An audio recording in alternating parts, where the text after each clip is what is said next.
Luis Alberto Zamora, muy buenas tardes. Ayúdanos a entender mejor el informe.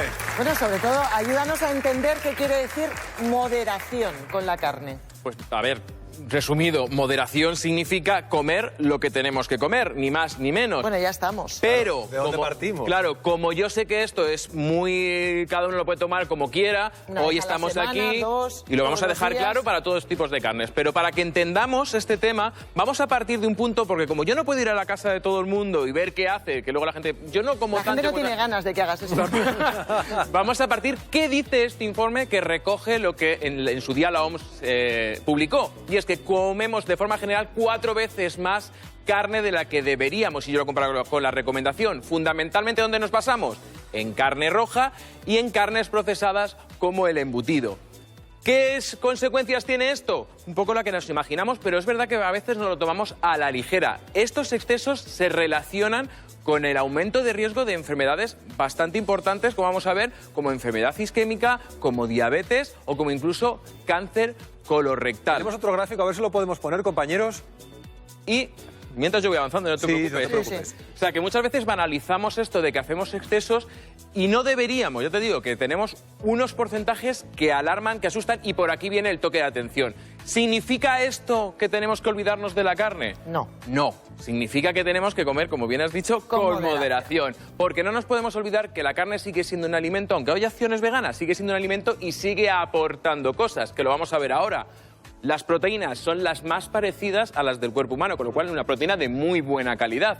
Además aporta fósforo, que es maravilloso para el rendimiento intelectual. Por ejemplo, estudiantes. El hierro es uno de los que mejor se absorbe, con lo cual para las mujeres es un gran aliado. Y por último, solo se encuentra la vitamina B12 en los alimentos de origen animal, con lo cual si no comiéramos nada de origen animal tendríamos que suplementar. Por eso, como norma, carne roja 2-3 veces al mes, carnes procesadas 1 o 2 o ninguna, porque tampoco hace falta. ¿El embutido no hace falta?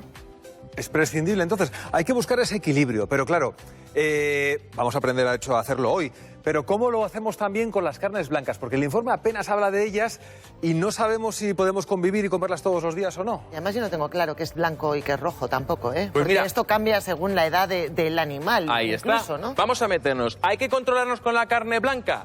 También, en nutrición hay que controlarnos con todo. ¿Qué me vais a contar? Que estoy aquí cada semana, ¿verdad?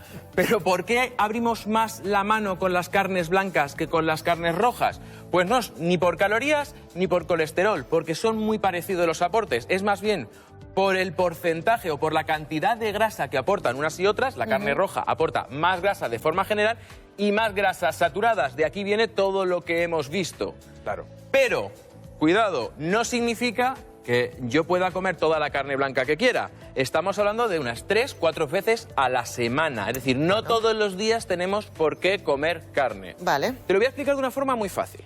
Te has hecho un semanario. Claro, fíjate, tenemos toda la semana. Voy a hablar solo del tema carnes. Luego están los pescados, los huevos, los lácteos, pero vamos a ordenar las carnes. Mira, aparte de esto también están las legumbres. Y como hemos dicho, proteínas. Claro, y como hemos dicho que no todos los días hay que comer carne, una regla para que nos acordemos. Mira, los martes y los viernes, que hay más vale comer, vamos a meter las legumbres. Y ese día no tendríamos por qué comer carne. Ya tenemos las proteínas. Podrían ser más días, pero de entrada con 2. Pueden ser muchos más, pueden ser incluso 3 si lo avanzamos y sería mucho mejor. Vale. El tema carnes rojas, pues por ejemplo yo lo pongo los domingos cuando hago dietas, porque es un día como más festivo.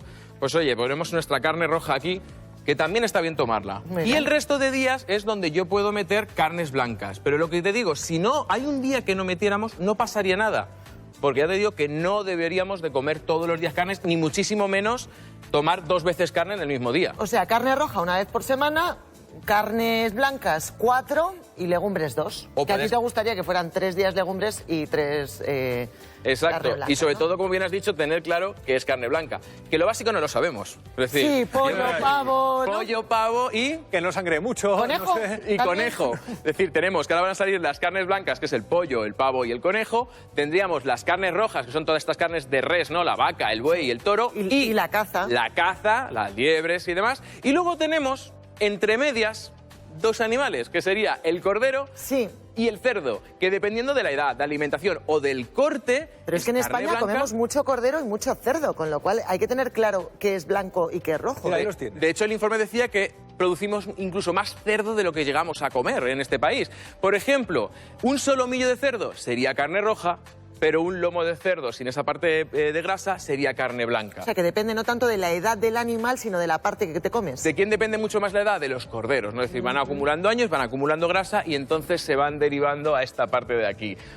Tenerlo claro, porque luego muchas veces intentamos hacer estos trucos, ¿no? De, bueno, como ha dicho Luis que puedo tomar cerdo, pues me como solomillo todos los días. Luego siempre se ha dicho que la proteína, claro, la que viene de la carne es de más calidad.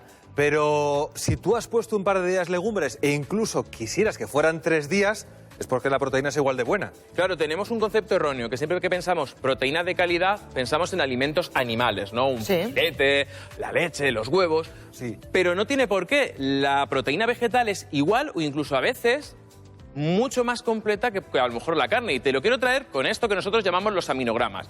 Simplemente los abanicos, lo llamamos los nosotros. abanicos, que lo que hacen es medir la cantidad de aminoácidos que aportan y le damos una puntuación. El solomillo tiene una puntuación de 94. Si yo comparo el solomillo con otras proteínas, como por ejemplo los garbanzos cocidos, tiene 106. O el tofu, que viene de la soja, también tiene un 106. ¿Qué pasa con aquellas proteínas vegetales que a lo mejor no son tan ricas? Por ejemplo, las lentejas. Seguro que lo sabéis porque lo he repetido 1000 veces. ¿Qué hay que añadirle? El arroz, claro. Añadirle arroz, pero es que también hay otras cosas como No siempre te escuchamos. semola de trigo y meterle también, por ejemplo, guisantes. Y O sea, que unas lentejas con guisantes te hacen el abanico completo. Claro, porque lo que le falta a una lo aporta a la otra y entre las dos te hacen una proteína de muy buena calidad. Con lo cual no pasa nada si hay días que en vez de comer carne comemos proteína vegetal y entonces bajamos ese consumo y estamos en las recomendaciones que de verdad nos dicen para prevenir enfermedades. Bueno, pues carne roja nos lo apuntamos una vez por semana como mucho. Y ya sabes que